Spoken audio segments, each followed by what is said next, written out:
이제 우리 다 같이 자리에서 일어나셔서 성삼위일체께 함께 찬양을 드리면서 예배로 나아가도록 하겠습니다.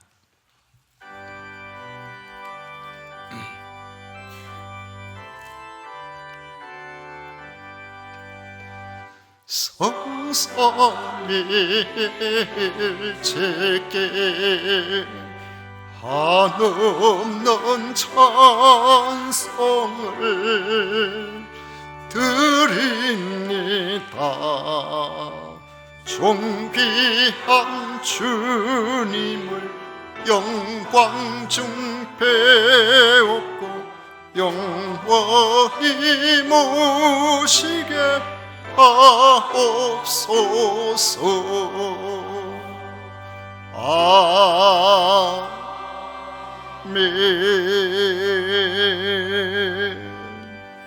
오직 여호와는 그 성전에 계시니 온 천하는 그 앞에서 잠잠할지니라. 아멘.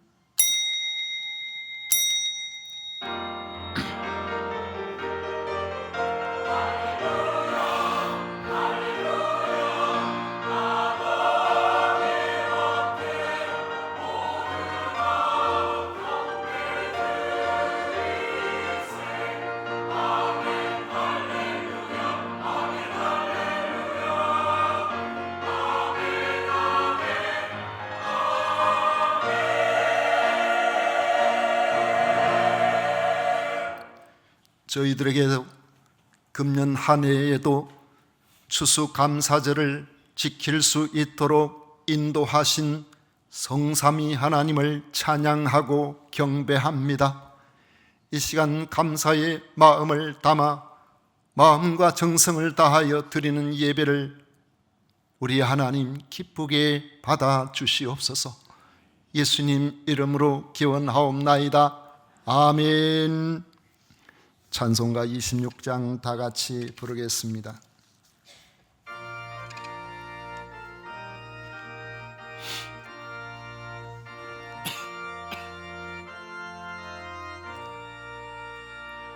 구세주를 아는 이들 찬송하고 찬송하세. 맘과 뜻과 인하여 경배 드리세. 주를 알지 못한 이들 주가 친히 인도하사 그의 피로 구속하니 찬송 부르세. 약한 사람도 받아 시험 중에 참게 되니 모든 죄를 이길 힘은 믿음뿐이라. 진리 되신 우리 주는 영원토록 변함 없네. 성도들아 주를 믿어 길이 섬기세.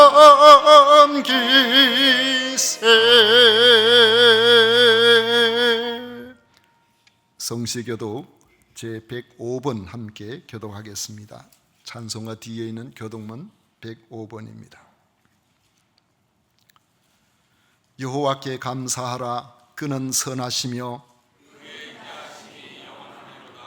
여호와께 감사하고 그의 이름을 불러 아뢰며 그들이 광야 사막 길에서 방황하며 거주할 성읍을 찾지 못하고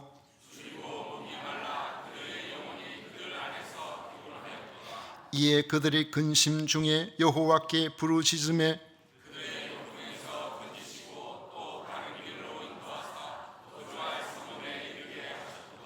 여호와의 인자하심과 인생에게 행하신 기적으로 말미암아 그를 찬송할지로다.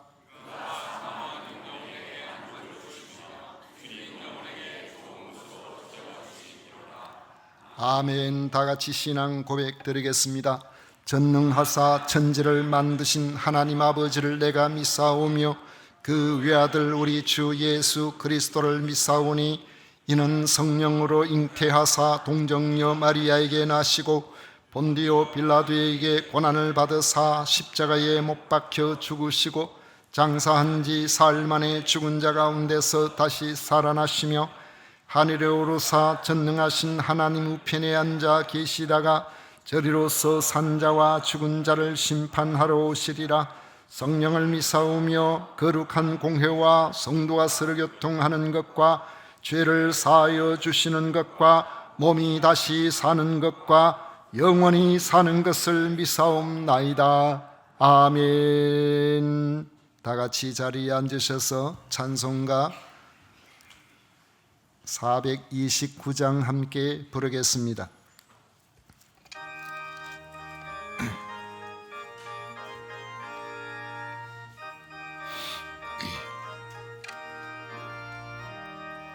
세상 모든 풍파 너를 흔들어 약한 마음 낙심하게 될 때에 내려주신 주의 복을 세어라. 주의 크신 복을 내가 알리라. 받은 복을 세어보아라. 크신 복을 내가 알리라. 받은 복을 세어보아라. 주의 크신 복을 내가 알리라. 세상 근심 걱정 너를 누르고 십자가를 등에 지고 나갈 때 주가 내게 주신 복을 세어라. 두려움 없이 항상 찬송하리라. 받은 복을 세어보아라. 크신 복을 내가 알리라. 받은 복을 세어보아라. 주의 크신 복을 내가 알리라. 세상 권세 너의 앞길 막을 때 주만 믿고 낙심하지 말아라. 천사들이 너를 보호하리니 염려 없이 앞만 보고 나가라. 받은 복을 세어보아라. 크신 복을 내가 알리라. 받은 복을 세어보아라. 주의 크신 복을 내가 알리라. 아멘. 정웅민 장로님 우리를 대표하여 기도하시겠습니다.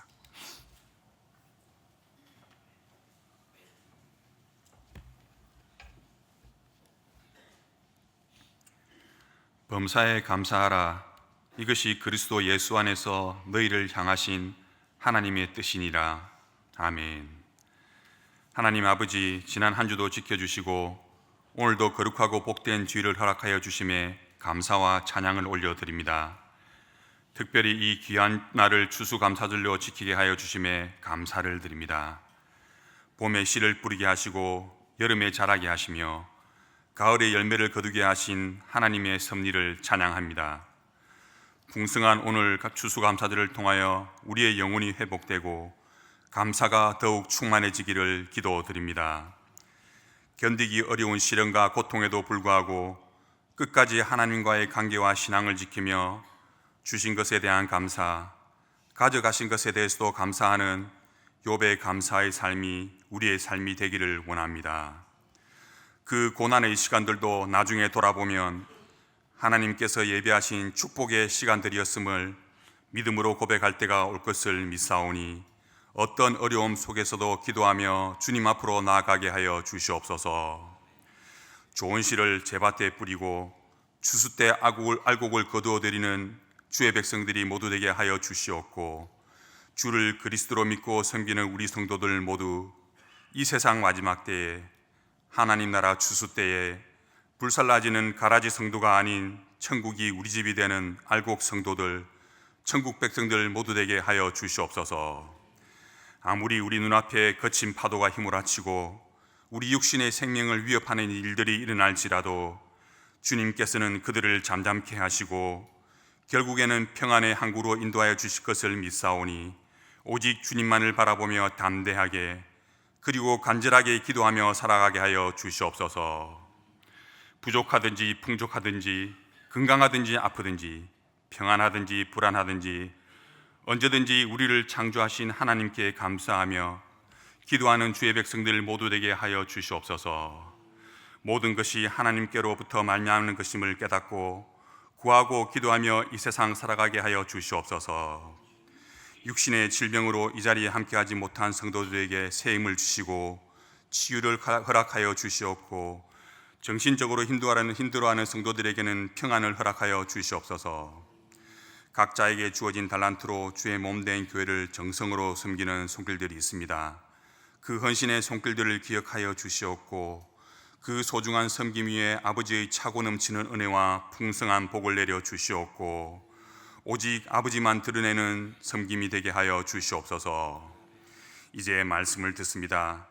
단위에 세우신 담임 목사님 말씀 선포하실 때에 우리에게 주시는 영적 사명과 비전을 깨닫게 하여 주시옵고 세상 속에서 상처받은 우리의 심령이 말씀을 통해 치유되고 또 세상 살아갈 새 힘을 얻는 은혜의 시간이 되게 하여 주시옵소서.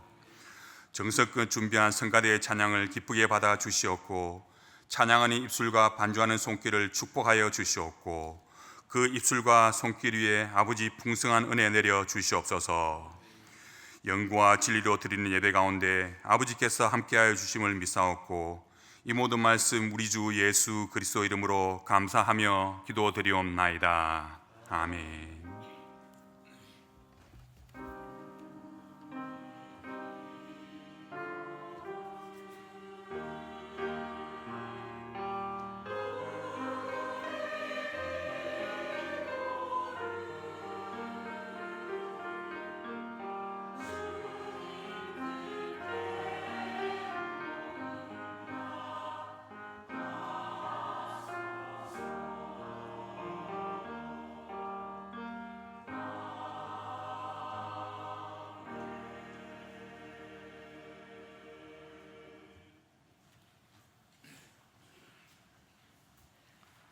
이 시간 우리에게 주신 하나님의 말씀은 요한복음 7장입니다. 요한복음 7장 37절부터 39절까지 말씀을 우리 찾으셔서 다 같이 읽도록 하겠습니다.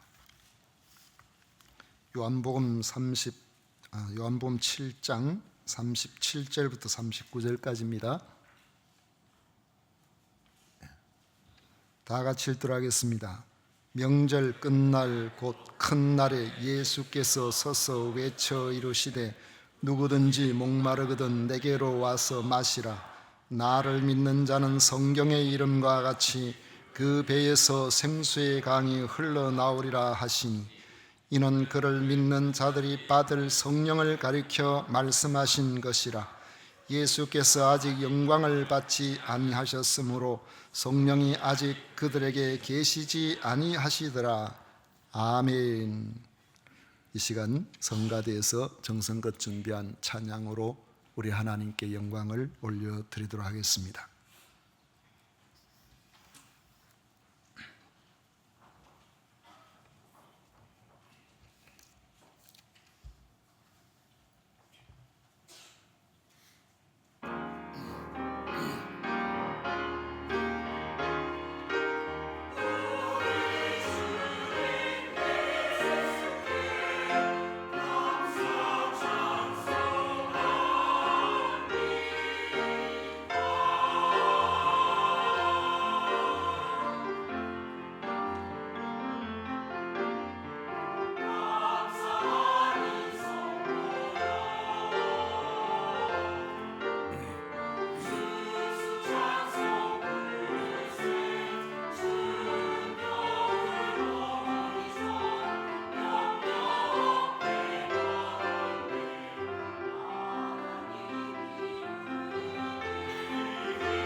아멘.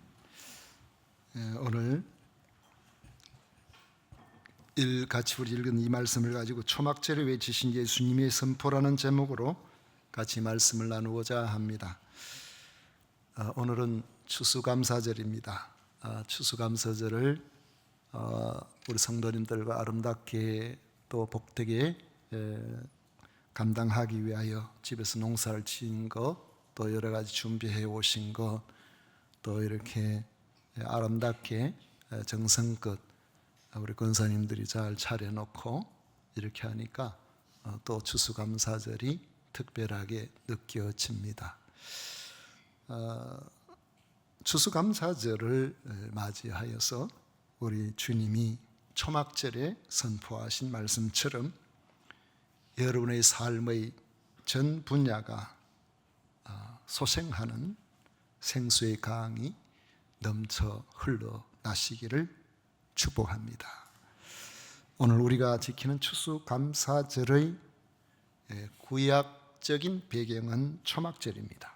이 초막절은 수장절이라고 불리기도 하는데, 유월절 맥추절과 함께 하나님께서 모세를 통하여 이스라엘 백성들에게 지키라고 명령하신 3대 절기 중에 하나입니다. 그런데 같은 절기를 때로는 초막절이라 하고 때로는 수장절로 그 명칭을 다르게 부르는 것은 그 강조점의 차이 때문이라고 여러분들 이해하시면 됩니다. 초막절이라고 부른 것은 구약시대 이스라엘 백성이 애굽에서 나온 이후에 하나님께서 가나안 땅으로 인도해 들어가실 때에 그들이 계속해서 거주할 집을 짓지 못하고 초막에서 그렇게 계속 이동을 해야 되니까요. 초막에서 지나는 그것을 기억하기 위한 명칭입니다. 레위기 23장 43절에 보면은 이는 내가 이스라엘 자손을 애굽 땅에서 인도하여 내던 때에 초막에 거주하게 한 줄을 너희 대대로 알게 함이라, 그렇게 말씀합니다. 또 수장절이라고 부른 것은 농사지어서 그 농작물을 수확해서 거두어 가지고 겨울을 나기 위해서 저장하는 것을 기념하는 의미가 담겨 있습니다. 출애굽기 23장 16절에 보면 수장절을 지키라, 이는 내가 수고하여 이룬 것을 연말에 밭에서부터 거두어 저장함이니라, 그렇게 말씀하고 있습니다. 따라서 초막절이라는 명칭은 이스라엘 백성들이 어디서 왔는지, 그들이 누구인지, 바로 이스라엘 백성의 정체성을 기억하게 하는 측면이 강조된 명칭이라면, 수장절이라는 명칭은 그들을 하나님께서 먹이시고 기르심에 대한 하나님의 인도와 돌보심이 있는 그 점을 기리는 감사의 측면을 강조한다고 볼 수 있습니다. 그런 점에서 우리가 연말에 추수감사절을 지킬 때는 수장절의 의미와 함께 우리가 하나님의 사람이라는 정체성을 확인하는 초막절의 의미를 같이 생각할 때에 추수감사절의 의미가 더 확실해진다고 말할 수가 있습니다. 예수님 당시에 수장절보다는 초막절이라는 명칭이 주로 사용되었습니다. 지금도 이스라엘 사람들은 초막절로 지키고 있는 이유를 우리가 기억할 필요가 있습니다.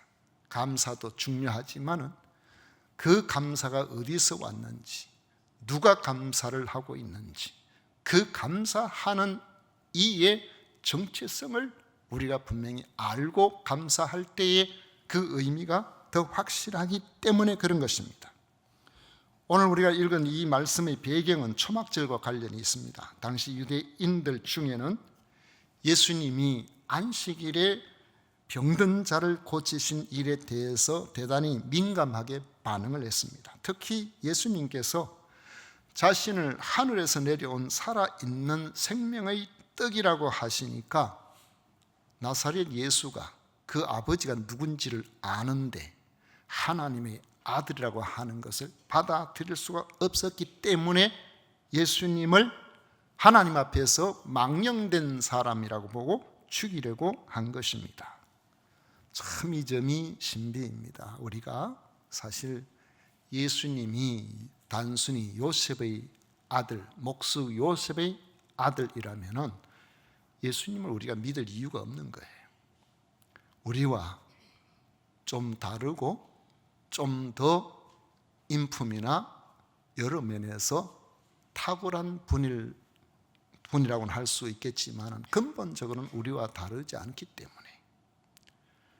그러나 예수님께서 하나님의 성령에 의해서 처녀 마리아의 몸에서 태어난 것을 알고 믿을 때까지는 우리의 이성으로는 이게 가능하지 않는 거예요.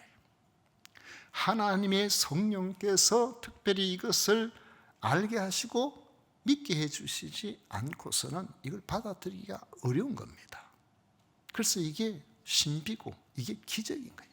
우리가 정상적인 이성을 가지고 상식을 가지고 세상이 어떻게 진행되는지를 아는 사람들이 우리들 가운데도 나름대로 다 세상에서 여러 역할들을 하면서 사셨습니다만은, 그런데 이 어리석어 보이는 이것을 우리가 받아들이고 믿는다는 것은 우리의 이성을 넘어서는 일이 되는 것입니다.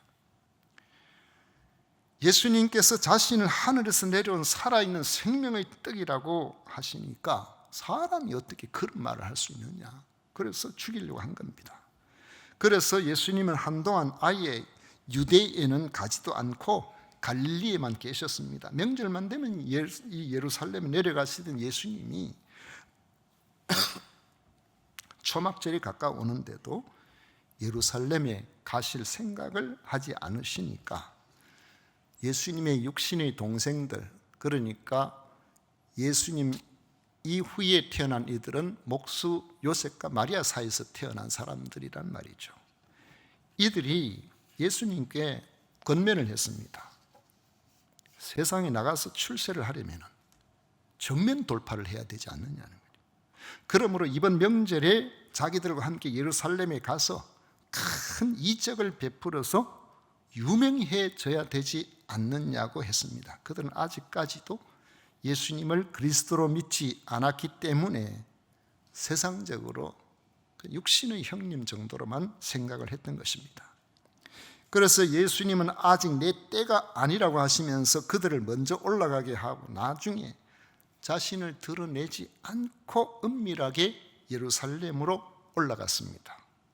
그 이유를 요한복음 7장 1절에 보면 그 후에 예수께서 갈릴리에 다니시고 유대에 다니려 아니하시면 유대인들이 죽이려 함이르라, 그렇게 기록하고 있습니다. 그렇다고 유대인들이 무서워서 예루살렘에 아예 올라가지 아니하신 것은 아닙니다. 신명기 16장 16절에 보면 너의 가운데 모든 남자는 1년에 3번 곧 무교절과 칠칠절과 초막절에 내 하나님 여호와께서 택하신 곳에서 여호와께 배업되었습니다. 그 말씀대로 예수님은 사실 명절이 되면은 그 절기마다 열심으로 예루살렘에 올라가셨어요. 이번에도 동생들이 먼저 가고 난 다음에 예수님은 따로 은밀하게 올라가셨습니다. 요한복음 7장 10절에 보면 그의 형제들이 명절에 올라간 후에 자기도 올라가시되 나타내지 않고 은밀히 가시니라 했습니다. 그렇다고 예루살렘에 올라가신 예수님께서 숨어 계신 건 아닙니다. 14절에 보면 이미 명절의 중간이 되어 예수께서 성전에 올라가서 가르치시니 했습니다. 대제사장의 무리들이 자기의 생명을 빼앗으려고 하는데도 불구하고 예루살렘이 그들의 소굴이 되어 있고 그들이 진리를 알지 못하는 상태에 있는 것을 안타깝게 생각하신 예수님은 숨어 계실 수만은 없으셨던 것입니다. 그러자 사람들이 예수님을 알아봤어요. 가르치니까요. 그래서 25절에 보면은 예루살렘 사람 중에서 어떤 사람이 말하되 이는 그들이 죽이고자 하는 그 사람이 아니냐 그랬어요. 당시의 분위기가 예수님을 죽이기 위해 실제로 체포하려고 하는 그런 시도도 있었습니다. 그러나 아직 하나님이 허락하신 때가 되지 않았기 때문에 제대로 손을 댈 수가 없었던 겁니다. 30절에서 그 점을 밝히고 있습니다. 그들이 예수를 잡고자 하나 손을 대는 자가 없으니 이는 그의 때가 아직 이르지 아니하였음이러라 했습니다. 이렇게 위험한 상황에서도 왜 예수님은 자신을 드러내서 가르치는 것을 멈추지 아니하셨을까요? 예수님 자신이 예루살렘의 초막절을 지키기 위해 온 사람들에게 가장 복된 명절의 의미 자체가 되시기 때문에 그렇습니다. 유대의 명절은 하나같이 하나님이 구원하심과 돌보심에 대한 기억과 감사와 관계가 됩니다. 하나님이 애굽에서 종살이하는 그들을 건져내시고 대적들의 음모에서 지켜주시고 그들을 가나안에 이르기까지 인도해 주셨습니다. 양식을 주어서 생명을 유지하도록 그렇게 하셨습니다. 그 기억하도록 하기 위해서 명절을 지키도록 하신 겁니다. 그런데 이런 절기가 보통 세상 하나님을 알지 못하는 사람들에게는 그저 명절은 먹고 마시고 즐겁게 형제들과 교제를 나누고 뭐 이런 것으로 오래 이해할 수도 있습니다. 세상 명절은 좀 그런 게 있잖아요. 저도 부모님이 벌써 안 돌아가신 지가 20년 다 됐으니까 사실 고향에 형님들도 연세가 많아 돌아가시고 뭐 계시는 분들도 있지만 다 각각에 바쁘고 하니까 이번에 지난 추석 명절에 아들이 아버지 우리 같이 한번 해외여행 한번 다녀오는 게 어떻습니까? 제안을 하길로 고등학교 졸업하고 20년 동안 한 번도 어디를 같이 가보지를 못했으니까 마음이 좀 그런가 봐요. 그래서 그러면 그 계획을 한번 세워보자. 그래가지고 제가 해외여행 특별히 성지순례 외에는 거의 다녀보지를 못했는데 제가 다 이래 해가지고 월요일 날 베트남에 처음으로 한번 가봤어요. 베트남에 가서 며칠 있다가 아들 내외하고 이제 그 애들 남매하고 이제 내년 되면 중학생 되니까 더 이상 시간 내기도 어려울 거고 갔는데 참 좋더라고요. 근데 명절에 부모 형제도 같이 안 하고 외국 그래 갔다 오면 되나? 부담이 별로 없어요. 안 계시니까. 명절이라고 하더라도 이제는 그냥 자유로워져 버린 거예요. 그 명절은 꼭 고향에 가야 된다는 그런 생각을 안 가져도 되는 그런 상황이 되어버린 거죠. 일반적으로 명절이라는 것은 같이 만날 수 있는 기회를 갖고 먹고 마시는 즐거움으로 그렇게 지날 수가 있을 것입니다. 그런데 하나님께서는 유대 사회의 명절을 통해서 너희들은 나의 백성이기 때문에 이를 기억하고 계속해서 나로 말미암아 살아야 한다는 사실을 잊지 않도록 하시려는 그런 계획이 있었던 겁니다. 그렇다면 어떻게 해야 하나님의 구원하심과 돌보심이 과거에 대한 기념이 아닌 영원한 현재 사건, 오늘 우리들이 살아가는 삶에 의미 있는 명절이 될 수 있도록 할 수 있겠느냐는 겁니다. 예수님이 오신 목적이 거기에 있기 때문에 사마리아 수가 동네의 여인이 물을 길리러 오기 위해서 왔던 야곱의 우물물은 오래전부터 그 지역에 사는 사람들에게 갈증을 해소하는 좋은 물이었습니다. 그러나 그 물은 매일 가서 길을 내야 됐어요. 우리 어릴 때는 집에 우물이 없어가지고 맨날 이웃집에 가서 물 길러 오는 게 우리 일이었습니다. 그러면 미리 물을 좀 많이 좀 가져오면 어떻게 안 좋겠나 그렇게 생각하지만 물두멍 물을 많이 넣어놓으면요 여름 되면 하루 지나면 냄새가 나요.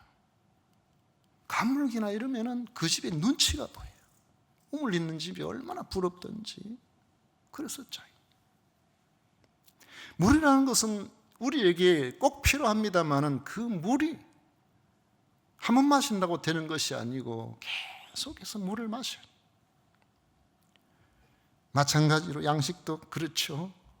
그저 한 끼 먹는다고 우리가 그 한 끼로 인하여 배부르고 즐겁지만 500이의 기적이 일어나서 5,000명 되는 사람들이 주님이 행하시는 그 기적의 현장에서 다 배불리 먹고 남았다고 했는데 그래도 돌아가면 또 배고파요.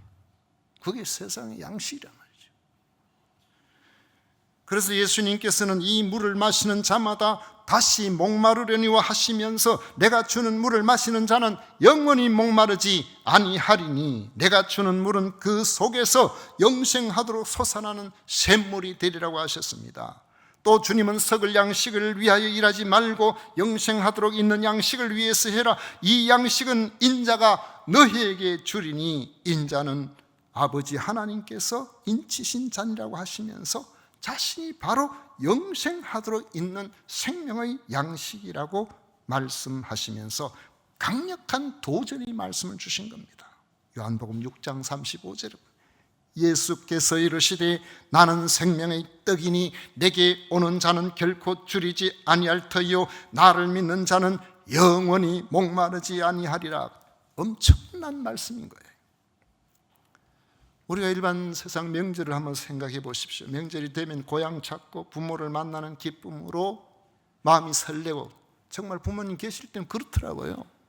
명절이 되면 가족들 같이 가면 나를 반겨주실 부모님이 계시니까 얼마나 좋습니까?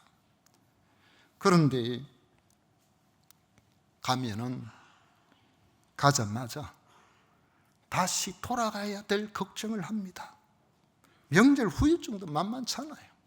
요즘 부모들은 자녀들이 오면 오래 있을까 봐 걱정이. 같이 안 있다가 와서 오래 있으니까 영 다들 몸살. 가만히 생각해 보니까 우리도 예전에 아이들 데리고 부모님 좋다고 찾아가면 그렇게 반겨주셨지만은 나중에 알고 보니까 우리 돌아가고 난 다음에 몸살 하셨더라고요. 그런데 하나님께서 우리에게 주신 명절의 진정한 의미는 영원한 구원과 보호, 곧 영생에 있는 것입니다.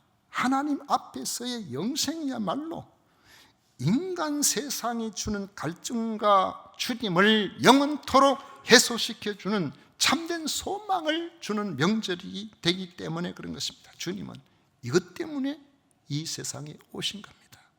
비록 당시 예수님을 해하고자 하는 이들이 눈에 불을 켜고 주님을 노리고 있었지만은 목마름 가운데 살고 있는 인생들을 안타까워하신 예수님은 자신을 드러낼 수밖에 없으셨던 것입니다. 37절 이하에 보면 그날이 지나면 명절 끝날 곧 큰 날에 그랬어요. 그날 지나면은 예루살렘에 올라왔던 이들이 다 흩어집니다. 더 이상 예수님에 대해서 알지 못할 그런 상황이에요. 더 이상 예수님의 말씀을 들을 기회가 없을 그들을 향하여 소리쳐 외쳤습니다. 명절 끝날 곧 큰 날에 예수께서 서서 외쳐 이르시되 누구든지 목마르거든 내게로 와서 마시라. 나를 믿는 자는 성경에 이른과 같이 그 배에서 생수의 강이 흘러나오리라. 근원의 깊은 오아시스는요 아무리 가물어도 마르질 않아요. 왜냐하면 용천수가 지하에서 솟아 올라오기 때문에 그런 겁니다. 여리고는 오아시스예요. 거기는 굉장히 많은 물이 솟아나요. 유대의 중앙 산맥 쪽에서 물이 스며들어가지고 밑에서 용천수가 되어서 솟아 올라왔기 때문에 그 배에서 생수의 강이 흘러나오리라고 하신 이 말씀을 사도 요한은 39절에서 이는 그를 믿는 자들이 받을 하나님의 성령을 가르쳐 말씀하신 것이라고 했습니다. 누구든지 인생의 목마름을 느끼고 예수님께 와서 예수님을 자신의 주님으로 믿기만 하면 다함이 없는 생수 같은 하나님의 성령께서 그와 함께 영원토록 같이 해 주신다는 말씀인 것입니다. 성령께서 함께 하시기 때문에 성령께서 주시는 지혜로 우리는 예수님이 하나님의 아들이심이 믿어졌던 겁니다. 그래서 우리가 나름대로는 잘 산다고 살지만 하나님 앞에서는 내가 죄인이구나, 그게 깨달아진 거예요. 사실 제가 처음에 교회 가서 회개하라고 했는데 회개할 게 별로 없더라고. 왜냐하면 뭐 별로 잘못한 것도 없는 것 같은데 제가 딱 생각해 보니까 딱 3가지가 잘못한 게 있어요. 친구 따라가서 망보라 그러고 자기는 가서 뭐 훔쳐온다고. 그 잘못한 거잖아요.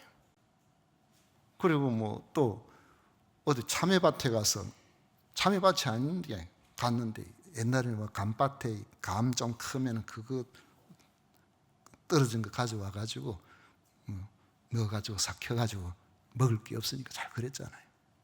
가보니까 누런 참외가 있더라고요.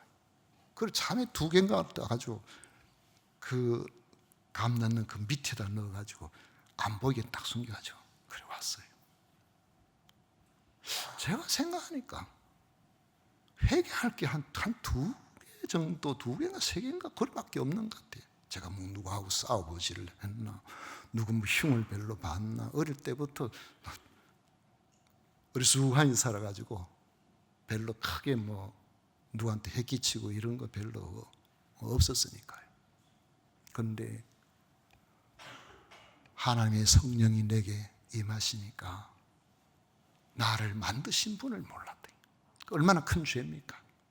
그분 없이 내가 잘 살아간다고 그렇게 생각하고 그렇게 살아갔던 거죠. 여러분의 인생이 자기가 스스로 저절로 이 세상에 태어난 사람은 어디에 있습니까? 그거 하나님의 성령께서 알게 해주신 나의 근본 출처에 대해서 관심을 갖게 되는 겁니다. 하나님께서 자기 죄 없는 독생자 예수님을 처녀 마리아의 몸에 태어나게 하시고 그 예수님이 나 죄를 대신하여, 너무나 거룩하신 하나님은 죄를 용서할 수가 없기 때문에 그 죄값을 대신 치르게 하시고 믿기만 하면 구원을 받게 하셔서 죄로 말미암는 사망, 죄로 말미암는 두려운 심판으로부터 구원을 받아서 하나님의 자녀가 됨을 알게 해 주신 겁니다. 그래서 우리를 노리는 악한 마귀인 사탄은 간사한 깨로 항상 우리를 넘어뜨려요. 야, 세상에 죄 없는 사람 어디 있어? 응? 니만큼 착하게 산 사람도 별로 없어. 저 다들 뭐 그렇지 뭐 이렇게 막 적당하게 넘어가게 그렇게 말. 그런데 거기에 넘어가지 않고 보호를 받아서 내가 사망의 음침한 골짜기로 다닐지라도 해를 두려워하지 않는 그런 사람이 되게 해 주시는 겁니다. 그래야 마침내 우리에게 절망의 골짜기로 모아 넣으려는 원수 마귀 앞에서 보란듯이 넉넉한 푸른 초장과 같은 천국의 잔치상을 차려주신다고 약속을 하셨습니다. 그러므로 인생의 갈증을 느끼는 사람은요, 여러분 그것이 어떤 면에서 그것 때문에 소망이 있는 거예요. 자기 생각대로 다 잘 돼 보세요. 자기 마음 먹은 거 이상으로 다 잘 돼 보세요.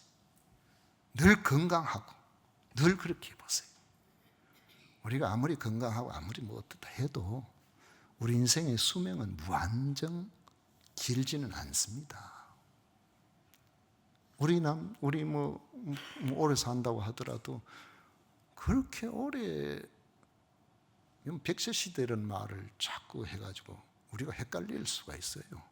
100세가 넘는 분은요, 진주는 다른 데보다 그래도 100세가 넘는 분이 좀 더 많은 편이에요. 그런데 우리나라 전국적인 통계에 보면은 남자 100세가 넘는 사람은 4만 명 중에 1명인데 그 4만 명 중에 1명이 벌써 한 5년 전부터 요양원에 있는 거예요. 그리고 우리의 모습입니다. 우리가 그렇게 오래 사는 거 아니에요. 근데 그걸 모르고 우리는 그냥 언제까지나 지금같이 내일도 그럴 거라고. 어떤 연세 드신 분이 유튜브에 보니 그런 이야기를 하더라고요. 뭐 나이가 들어가지고 노년에 되면은 일자리가 있어야 괜찮고 뭐 어쩌고. 지가 내 나이만큼 늙어봐야 그 소리를 안 하지. 내가 한 몸도 힘드는데 50대 된 유튜버가 뭐 70이 넘은 사람한테 일을 해야 되고 뭐 어쩌고 막 말도 안 되는 소리 한다고 막 그런 이야기 하는 분도 있더라고요. 나이 들거든 웬만하면 쉬라고 해요. 쉬는 것도 힘들어요.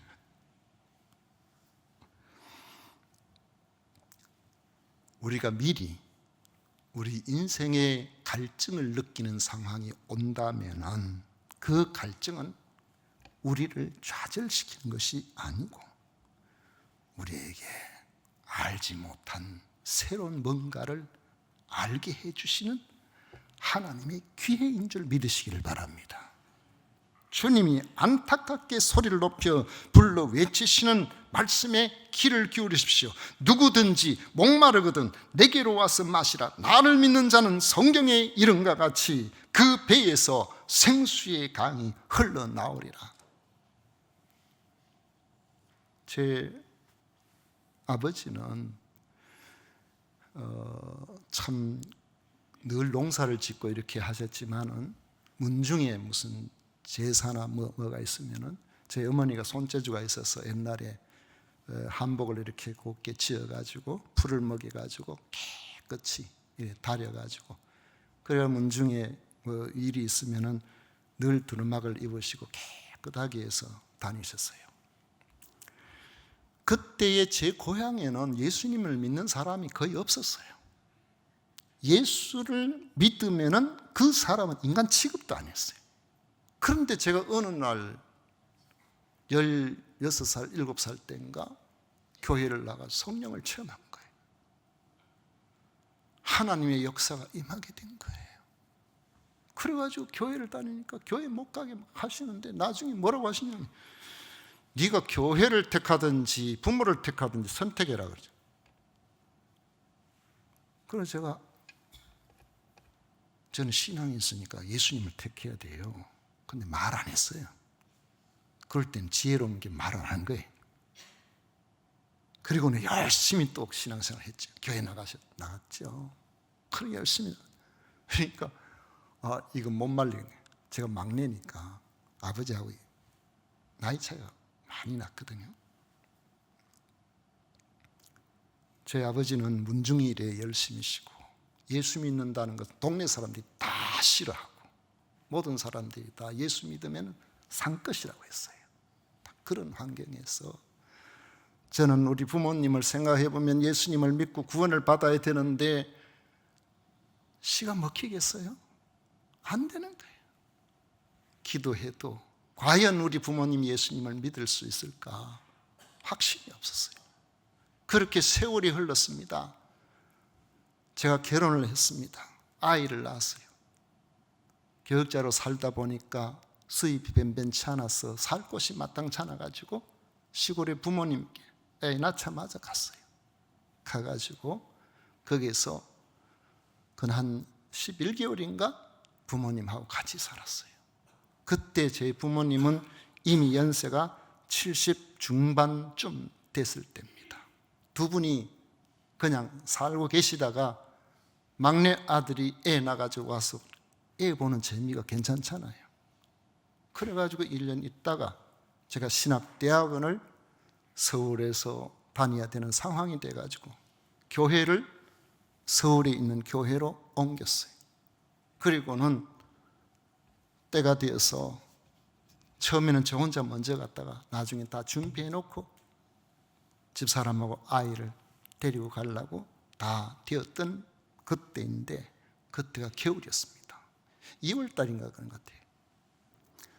그래가지고 다음 이제 며칠 있으면은 이사를 이제 가야 되는 그런 상황인데 서울로 이사를 가야 돼요. 시골에서 내려와서 하룻밤 잤는데 아침에 저희 어머니가 바깥에 나갔다가 들어오신데 보니까 저희 아이, 아직 돌이 안 된 아이를 한쪽 손으로 이렇게 안고 기다시피 오시는데 오른쪽 팔이 부러졌더라고요.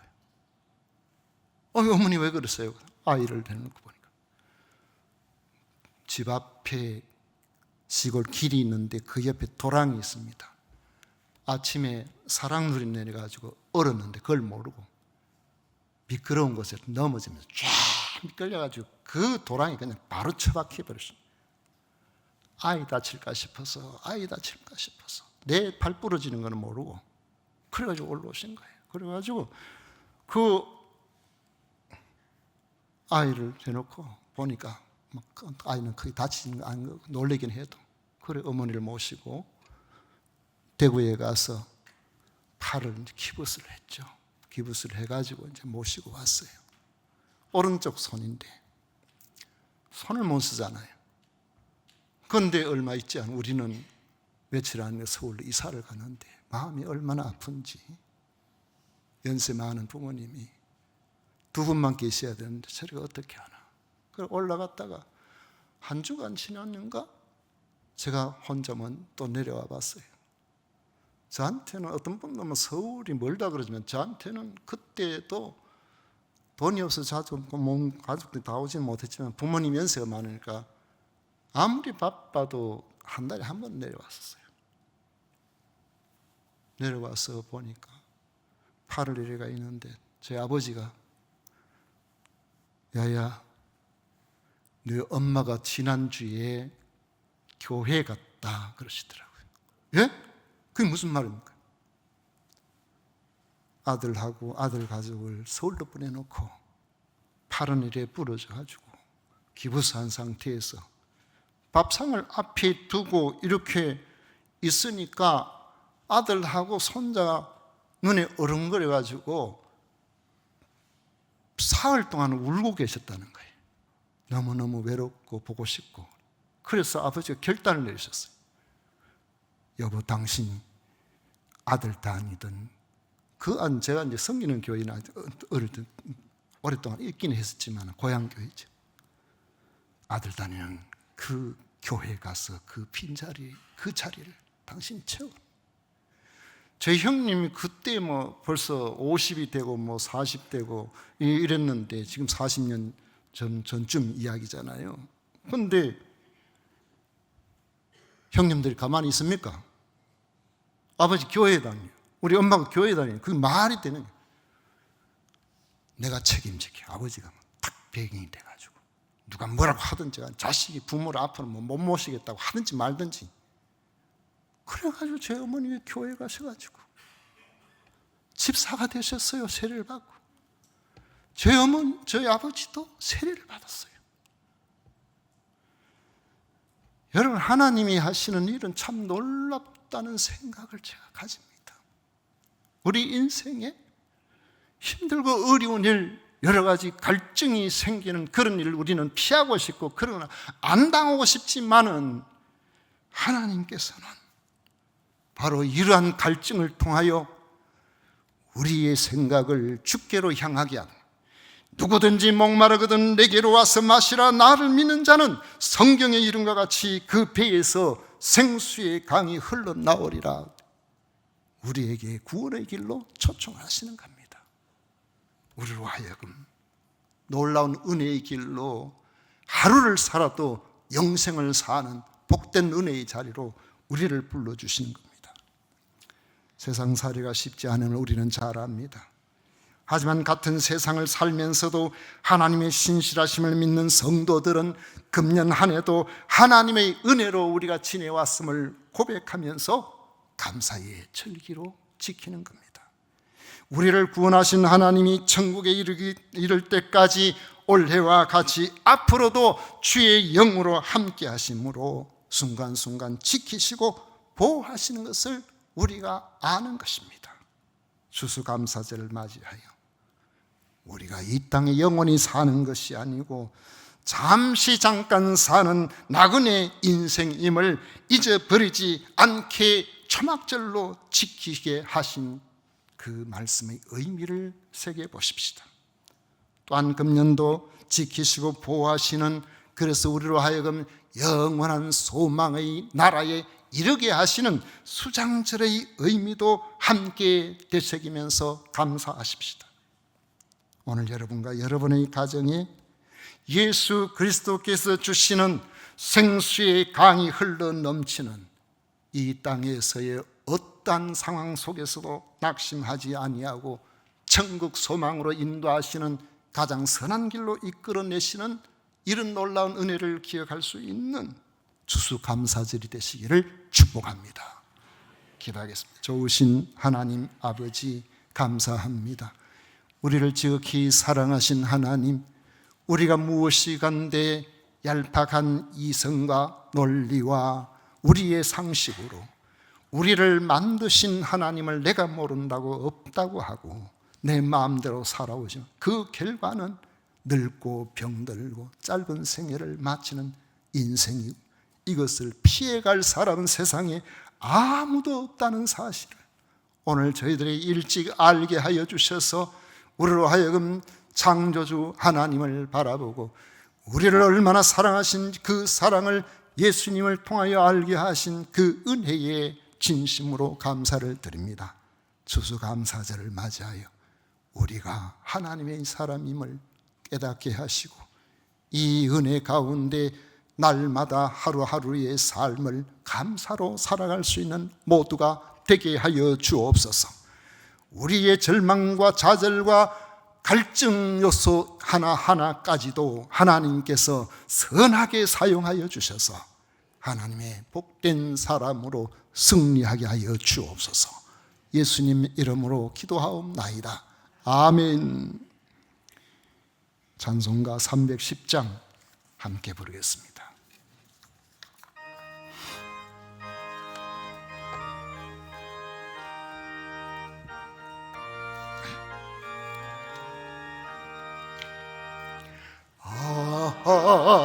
하나님의 은혜로 있을 데 없는 자 왜 구속하여 주는지 난 알 수 없도다. 내가 믿고 또 의지함은 내 모든 형편 아시는 주님, 널 보호해 주실 것을 나는 확실히 아네. 왜 내게 굳세 믿음과 또 복음 주셔서 내 마음이 항상 편한지 난 알 수 없도다. 내가 믿고 또 의지함은 내 모든 형편 아시는 주님, 널 보호해 주실 것을 나는 확실히 아네. 왜 내게 성령 주셔서 내 마음 감동해 주 예수 믿게 하는지 난 알 수 없도다. 내가 믿고 또 의지함은 내 모든 형편 아시는 주님, 널 보호해 주실 것을 나는 확실히 아네. 주 언제 강림하실지 옥밤에 홍낮에 또 주님 만날 그곳도 난 알 수 없도다. 내가 믿고 뜨지 않은 내 모든 영편 아시는 주님, 널 보호해 주실 것을 나는 확실히 아네. 아멘.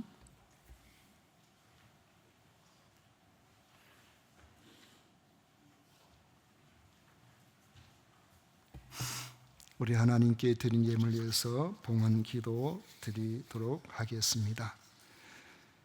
좋으신 하나님 아버지, 감사합니다. 저희들을 지극히 사랑하여 주셔서 천에 하나 만에 하나 하나님의 특별하신 사랑을 입어 기적 가운데서 주께 나와 예수님을 구주로 믿고 하나님의 사랑을 받아들이고 이 땅에 사나 영생을 바라보고 살아갈 수 있는 복된 은혜로 불러주신 그 사랑에 감사를 드립니다. 금년 한 해도 하나님의 귀한 사랑 가운데서 저희들이 지났음을 기억하고 감사의 마음을 담아 귀한 예물을 구별하여 드리오니 하나님 앞에 감사하는 이들마다 감사거리가 더 많아지게 하여 주시고 오늘 드리는 이 예물을 통하여 하나님이 기뻐하시는 수많은 이들에게 주의 말씀이 전해지는 귀한 일들에 쓰임받게 하여 주옵소서. 아버지 하나님, 또 선교헌금, 건축헌금, 주일헌금, 11조 등 하나님께서 기뻐하시는 그 일을 위하여 우리의 삶의 모든 것이 주인 되심을 알고 우리 아버지 하나님 앞에 구별하는 이들마다 주여 이 땅에서 부족함이 없는 것들로 채워주시옵기를 간절히 원합니다. 아버지 하나님, 이 순자 성도님 94세의 연세에 우리 교회에 출석하시고 복음을 전할 때에 믿어지지 않던 예수님이 하나님의 아들 되심을 믿고 감격하고 감사할 수 있도록 해주셔서 신방 감사 헌금을 드립니다. 주님이 함께 하신 줄로 믿사오니 주여 남은 여생에 하나님이 도우시는 놀라운 은혜가 충만하게 하여 주옵소서. 오늘도 아버지 하나님 주 앞에 나온 우리 모든 믿음의 식구들 위해 한량 없는 은혜로 함께해 주시기를 원하옵고 거룩하신 예수님 이름으로 축복하며 기도하옵나이다. 아멘. 지금은 우리 구주 예수 그리스도의 은혜와 하나님 아버지의 놀라우신 사랑과 성령 하나님의 위로 축복 교통하심이 겸비 주님 앞에 나와 예배하는 우리 모든 이들 위에 영원토록 함께 있을지어다. 아멘.